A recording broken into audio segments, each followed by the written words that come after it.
రమ్య కోమాలో నుండి స్పృహలోకి వచ్చి నా పిల్లలు ఎక్కడ ఉన్నా సరే నేను ఖచ్చితంగా కలుసుకోవాలి. మళ్ళీ వాళ్ళతో నేను సంతోషంగా ఉండాలి అని చెప్పేసి అయితే అనుకుంటూ ఉంటుంది. ఈ ఇంద్రాణి గారు వచ్చిన వెంటనే నేను ఆవిడకి చెప్పి నా పిల్లల్ని వెతుక్కోవడానికి నేను బయటికి వెళ్ళిపోవాలి ఎలాగైనా సరే అని చెప్పేసి అయితే అనుకుంటూ ఇంద్రాణి దగ్గరకు అలా వెళ్తూ ఉంటుంది. ఇంతలో అక్కడ ఉన్న కేశవ వాచ్‌మ్యాన్ లాగా అయితే పనిచేస్తూ ఉంటాడు. ఇంద్రాణి కారులో నుండి అలా వస్తూ ఉంటుంది. అక్కడ ఉన్న కేశవాన్ని చూసి ఒక్కసారిగా షాక్ అయిపోతూ ఉంటుంది.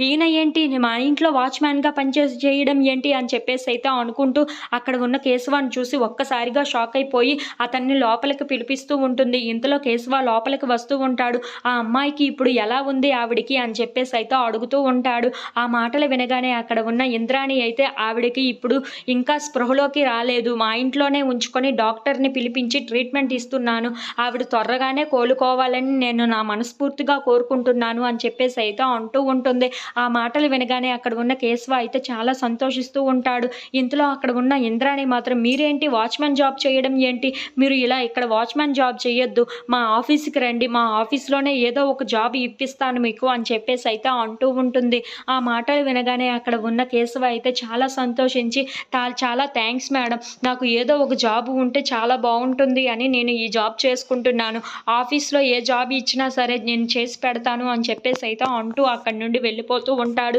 ఇంతలో రమ్య తన పిల్లల్ని వెతుక్కోవడం కోసం అని చెప్పి బయటకు వచ్చి ఇంద్రాణితో మాట్లాడదామని అలా వస్తూ ఉంటుంది. అలా కేశవ, రమ్య వాళ్ళు ఒకరినొకరు చూసుకోకుండానే అలా వెళ్ళిపోతూ ఉంటారు.